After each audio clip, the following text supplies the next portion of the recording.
Pistol Pete and his sex, money, murder crew had the Bronx on smash, especially Soundview. Yeah, they were linked to the Bloods, but they moved like their own army.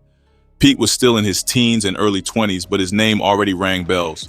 In the streets, you either feared him or wanted to be him. And it wasn't just talk. He had a cold, calculated rep that was earned, not hyped. His influence stretched way past the Bronx, all the way down the East Coast. From New York to the Dirty South, everybody knew the name Pistol Pete. In Soundview, he wasn't just another kid from the block. He was one of the original gangsters who helped shape what the Northeast Bronx became known for. You see, the Soundview and Castle Hill sections of the Bronx were a bit rough. Projects flooded with poverty, crime, dope fiends, and the constant smell of cooked up rock. These streets didn't just raise people, they molded them. And it was in that same environment that a young kid named Peter Rawlak, better known later as Pistol Pete, grew up and learned how to survive. Born in 1975 to Leonard and Brenda Pete, Pete came up in Soundview, part of the Clayson Point section of the South Bronx. That area, mostly Hispanic, was packed with housing projects. Pete's home turf was the Soundview houses, 13 seven-story buildings stacked with struggle. It was just one of 10 different project complexes in the area, and from early on, Pete was surrounded by the hustle. By the time Pete was 3, his mom had already left his dad. Brenda was raising him on her own. And his pops, Leonard Petey Pete, wasn't just anybody. He was deep in the game. In '77, Leonard got caught up in a federal drug case, one of 11 people convicted alongside Harlem drug lord Nicky Barnes. The charge? Conspiring to move heavy weight of substances. Leonard got nailed for moving 1/8 of a kilo for over $8K to a DEA snitch and an undercover agent. But that wasn't the end of his story.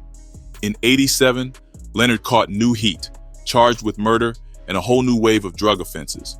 The feds accused him of being part of a major drug ring pushing dope from NYC to Connecticut, Boston, even DC.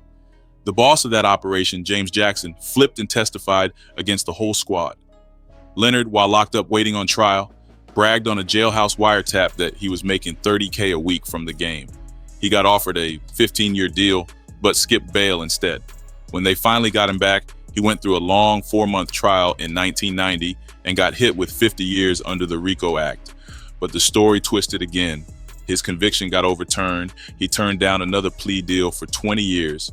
And by '92, after a retrial, they hit him with the same 50-piece. Despite his father being gone most of his life, the street said Pete looked up to him. It's like he idolized the legend, even though Brenda had tried to shield him from all that. She left Leonard because he was violent and lived in the fast lane. Brenda raised Pete with love and stability, even kept him in Catholic school until high school. They were close. He wasn't wild, didn't cause trouble, but all that changed when she moved him to public school. That's when Pete met Twin at Stevenson High School, and from there, everything shifted. Through that friendship, Pete got exposed to a whole new world, the block life. And once he got a taste, he didn't want to let it go. People from the neighborhood still remember him as a quiet kid back in the early '80s, just 11 or 12 years old, still going to school, but already carrying weight because of who his father was. Leonard might have been locked up, but his name still rang bells, and Pete benefited from that early on. Pete was one of them kids who stayed sharp, always watching, always learning. He peeped game early, figured out who was who, how people moved, and what it took to come up. He didn't just sit around though. While he soaked up everything going on around him, he was also building his little squad, step by step. And once he felt like the time was right, he made his move. He wasn't asking for no handouts. He took what he felt was his by any means necessary. By 14, Pete was deep in the game. One day, he called up his lil homie Pipe, who was just 11, and told him to pull up after school. Over some Pop-Tarts, Pete laid out the play. New dudes were trying muscle in on a friend's turf, and he needed Pipe to handle it. No hesitation. Pete handed him a .22, and Pipe headed out. The second he spotted the targets, he let off shots, left them bleeding, and dipped right back home like it was nothing. And just like that, Pipe was in. Crack had taken over the streets, and Pete was ahead of the curve. New drug, new rules, new money. But by the time Pete was 17, his mom had enough. She couldn't deal no more, so she sent him to live with George Wallace, a family friend she thought could straighten him out. What she didn't know was George had ties to the drug world too, And with Pete's ambition and George's connections, it was like adding gas to a flame. Together, they started building something dangerous. By '93, things kicked into high gear. Pete brought back the gang called Sex, Money, and Murder, which first popped up back in '87 in Soundview. He was heavy into mob flicks, especially the loyalty and the no snitching code. So he started recruiting from the hood, young wild kids who were down to ride. Pipe was there, so was Shuge, a big dude with serious loyalty. Then there was Twin, who had a built-in alibi, his identical twin brother. These kids were fearless. They didn't wait till nightfall to settle scores. Bodies dropped in daylight, even in crowded spots like bodegas and clubs. Manhattan's Sweetwater saw someone get hit while people were still dancing. Older cats couldn't believe it. OGs like E.T. Larry shook their heads, saying these young dudes had no code. But what they didn't understand was that this new generation wanted to be seen. Fear and fame were part of the plan. Most people in Soundview feared SMM. Talking slick about them could get you handled real quick. And since they controlled most of the drugs in the area, users were dependent on them. It was controlled by addiction. SMM made their real bread from coke and crack, but what set them apart was how they moved. While most Bronx crews stayed local, SMM went out of town, hitting cities where product was rare and profits were higher. A Bronx dude named Yarrow Pack was moving weight in Pittsburgh. He pulled Pistol Pete into his operation. At first, Pete played lookout and enforcer, moving with Pack between New York and Pittsburgh, running kilos each trip. Pete was pocketing $3,000 to $5,000 just for making the moves. Then on April 15th, 1993, Pete caught a charge, criminal possession of a controlled substance, and served 30 days. When he came home, he switched things up. He started sending the younger ones out to scout and set up shop in new towns, staying low while expanding. The further from New York they went, the higher the prices. And funny enough, the less drama, less gang beef, more money. It was the blueprint. They stretched across the East Coast, Virginia, North Carolina, and beyond. Word of SMM traveled with the music. It was like franchising, and in every new spot, their legend grew. The money came fast. Kids who used to hustle for chump change were now bringing in thousands. Some couldn't even legally drive yet, but were out buying cars, iced out jewelry, and blowing racks at GG's. Pete copped a gold chain with a diamond-covered globe that said, "The world is yours," just like Scarface. He gifted it to Pipe, like a CEO handing out bonuses. Then on August 16, 1993, at just 18 years old, Pistol Pete caught his first body. He shot and killed Kenyon Jenkins. From there, the streets started whispering louder. The crew's influence got stronger. Even big names wanted to be close. Celebs were trying to soak up the energy and edge that came with standing next to SMM. Puff Daddy had them on guest lists at the Tunnel. That's how real it got. One night inside that Manhattan club, things popped off. Pipe felt like Nas disrespected him, and he didn't hesitate. Smashed a bottle of Cristal over Nas's head. Bouncers came running, but Nas stayed quiet. He knew what calling out Pipe could mean. Some codes don't get broken. While the fame felt good, Pete had bigger plans. He wanted something real, something that lasted. He started thinking legacy, not just street cred. Like Michael Corleone, he wanted to clean things up and go legit. So SMM didn't just talk the talk. They filed incorporation papers in Delaware. They became SMMC Inc. with an official office in New Hyde Park. They opened a bank account, used paychecks to handle payroll, deducted taxes, trying to make it look real legit. Even their whips came through corporate moves. They leased cars from a spot called Three Rivers Auto in Pittsburgh, all under the SMMC name. And those cars, almost all of them, had secret stash boxes built in, hidden spots for cash, drugs, and heat. Then on March 9th, 1994, Pete made a wild move, attempting to kill a man named Domingo Osorio.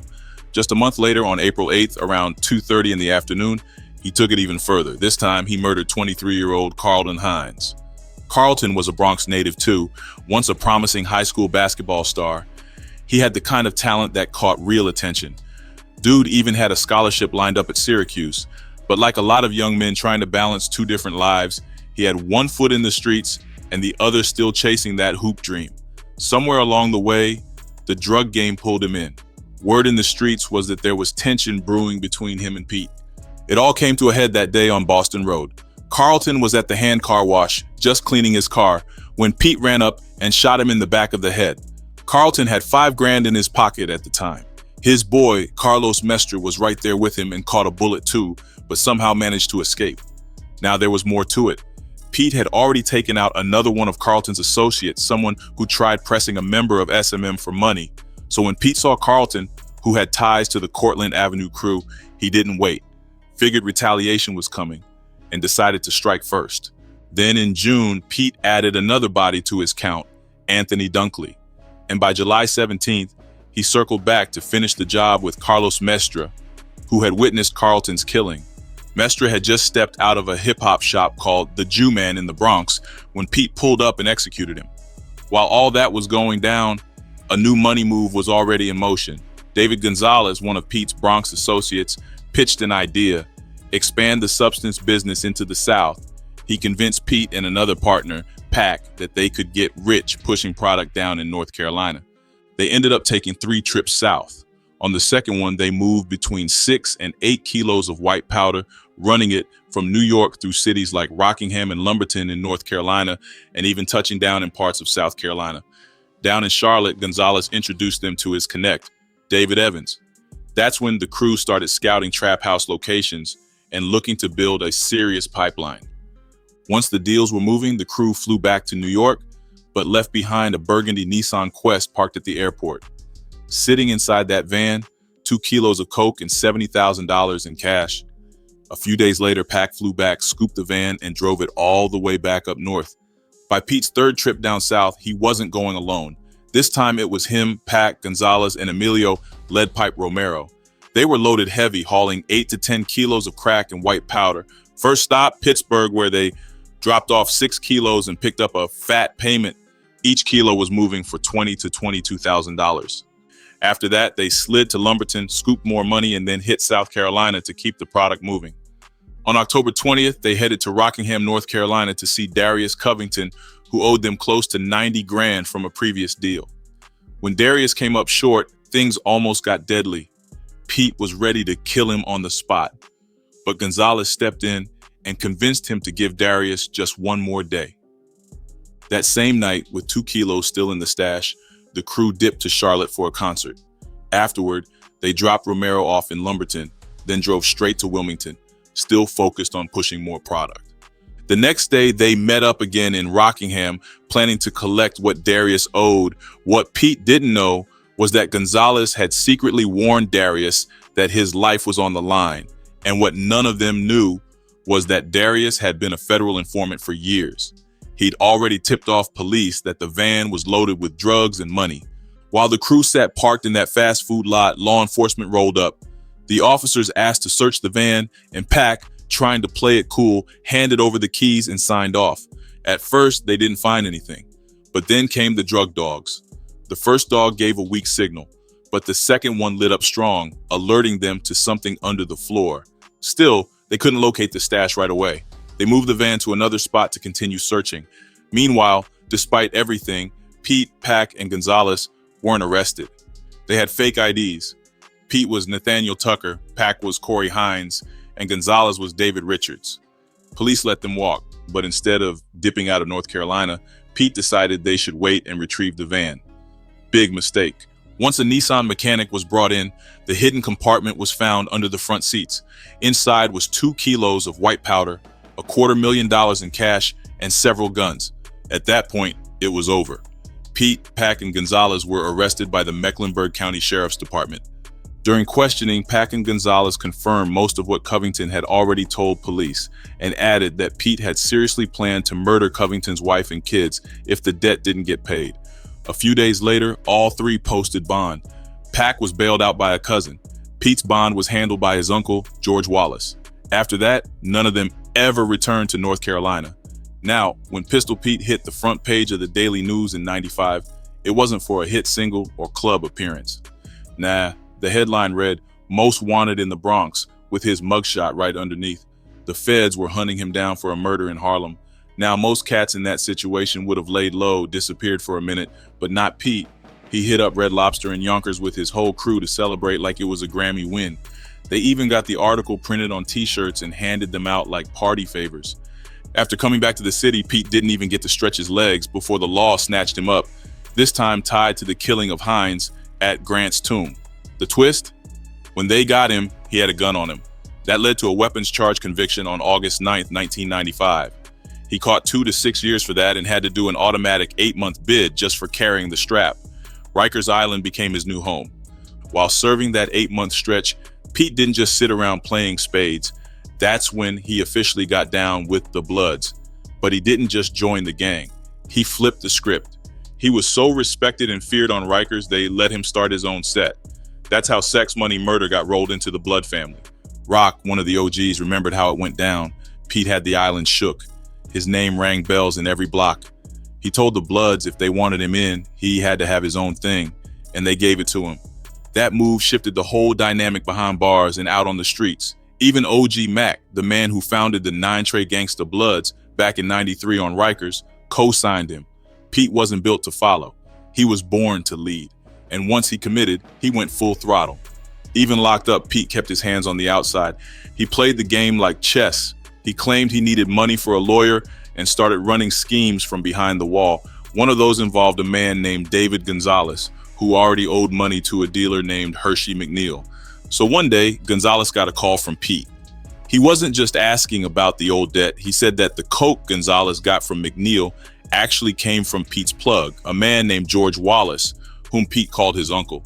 That 1.5 kilos of crack, Pete said it was his, and now Gonzalez owed him. Pete shook him down and got about $20,000 out of him. Gonzalez paid up, but that move would come back later and haunt Pete. Eventually, Pete wrapped up his 8-month bid and his moms bailed him out. For a hot 2 weeks, he was back in the mix, free and living it up. Soon as his feet touched the block, he went all in on pushing the Bloods movement. Overnight, the whole hood flipped red. Red kicks, red flags, red hoodies.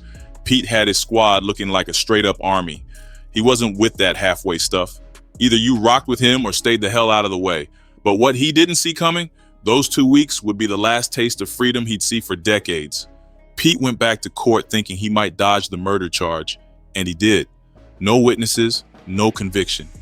But before he could even breathe, the feds stepped in and hit him with a new indictment, this one coming out of the Western District of North Carolina.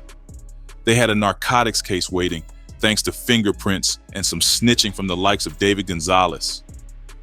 That seized van full of substances, cash, and guns, they pinned that on Pete. Next stop was the Charlotte-Mecklenburg County Jail. He was only 20, but it was clear he wasn't going anywhere anytime soon. His mom was crushed. 2 weeks after she got him out, he was gone again.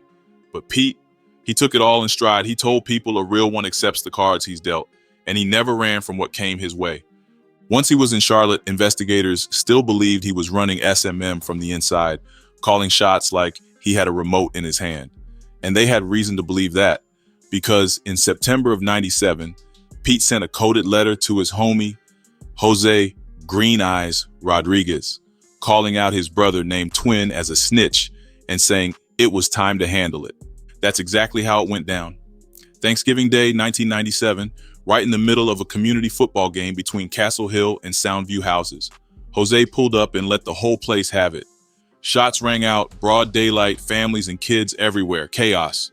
When the smoke cleared, 2 men were dead and 3 more were hit. One of them was Twin, the same dude Pete had put a target on. Twin tried to run, made it across the street, then dropped. Damon got hit too. So did 2 others, Goodwin Pino and Nelson Najera. It was straight madness. Police came down hard after that. The next day, they were out stopping every car in the area looking for suspects. First one they got was Robinson Mac 11 Lazala, right in the lobby of the Soundview houses. They hit him with 2 counts of first-degree murder. Cops figured the gang chose that football game because they knew the targets would be unarmed, an easy hit. Then came the feds. On December 17th and 29, ATF agent Terrell Tadeo filed for search warrants to intercept and examine Pete's mail. He believed Pete was using letters to call hits and run SMM operations from behind bars. One letter in particular, they said, showed Pete ordering Twin's murder. Tadeo even asked the judge to delay notifying Pete so they could keep the investigation low-key. A judge granted both warrants, but the paperwork was messy. One signed warrant went missing. The other still had standard notice language that should have been crossed out. While the warrants were active, agents intercepted 6 letters, copying or seizing them. One went to Monique King, another to Miss Broughton. One incoming letter came from Emilio Romero, and another letter from Pete to Karan Mickey, was completely seized. On the day the warrant got executed, Tadeo and his crew pulled up and searched Pete's cell. They took letters, photos, notepads, basically everything. Pete said he watched them split it into yes and no piles, with Tadeo making the call on what stayed and what left. When Pete pushed back about them taking his photos, Tadeo told him they'd give back anything they didn't need, but for now, everything was going with them. During the trial, the government came loaded. They brought in Gonzalez, McNeil, and even Special Agent Tadeo himself. Sergeant Louis Savelli, an NYPD gang expert, took the stand too, breaking down blood codes and UBN structure. A few cops from North Carolina also testified, and then they pulled out quotes from Pete's mother, Brenda Pete, stuff she'd said to Street Stories magazine about her son. Then came January 9th, 1998. That's when the hammer really dropped on Pistol Pete. He got hit with heavy charges, conspiracy to move coke and crack, plus carrying a strap while doing it. And it wasn't just about him squeezing the trigger. He was putting others on too. All part of a drug operation that stretched down to North Carolina. Just off that, he caught 40 years for the drug game, and they tacked on another 5 for the gun. But the story didn't stop there. Just a month later, on February 7, 1998, another indictment dropped, this time in Manhattan. And it was heavy. The feds unsealed a racketeering case, naming Pete as the head of the whole thing. The charges linked him directly to the infamous Thanksgiving Day murders, along with witness tampering and the killing of twin and more drug trafficking. After that, he got transferred to the Metropolitan Detention Center in Brooklyn, just waiting for the next round. By 1999, things got even crazier. A huge 28-count federal indictment came down, naming Pete, Robinson Lazala, Michael Gay, Reginald Harris, David Andino, and 6 other members of the SMM crew, but all eyes were on Pete. The government was ready to go for the death penalty. He was facing RICO charges, 5 murders, 5 attempted murders, conspiracy to commit murder, and more drug cases. On top of that, he and Andino were accused of trying to kill someone named Domingo Osario. Then came January 2000. Pete stood in court and pleaded guilty to 6 murders. The courtroom was tense. Carlton Hines' mother, Teresa, looked him dead in the face, pouring out her pain. Pete kept his head down while she told him she hoped the ghosts of the people he killed would haunt his sleep. That was her version of justice. By November 8th, 2000, the final sentence was handed down. Judge Miriam Goldman Cedarbaum didn't sugarcoat anything. She called his crimes vile and devastating. Pete was banned from communicating with any gang members, ordered to pay $25,400 in restitution to victims' families, and then sentenced to life plus 105 years. The judge made it clear, this wasn't about mercy. The mothers of 3 victims even pleaded with the court to make sure he never got a break. To avoid the death penalty, Pete agreed to only speak with his lawyer and close family.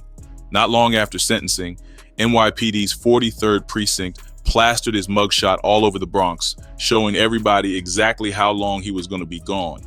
Come December, Pete was moved to the ADX Supermax in Florence, Colorado. By 2003, he earned his GED. In 2005, a supervisor even recommended him for general population. But he's been in solitary since day one. 23 hours a day in the cell, 1 hour out for exercise. He kept a spotless record for the first 12 years, spending his time in classes through closed-circuit TV. He even hand-wrote a 150-page novel called Trigger, trying to warn kids about the dangers of the streets. His family self-published it, and it's even up on Amazon. Still, none of that good behavior has gotten him what he wants, to get out of the box and into general population. Even though his deal with the Fed said his status should be reviewed after 18 months, the Bureau of Prisons keeps denying it. So for now, Pete remains locked in that small cell day after day with no end to the isolation in sight. What are your thoughts on this story? Appreciate you watching. If you enjoyed the video, hit that like button and make sure to subscribe for more.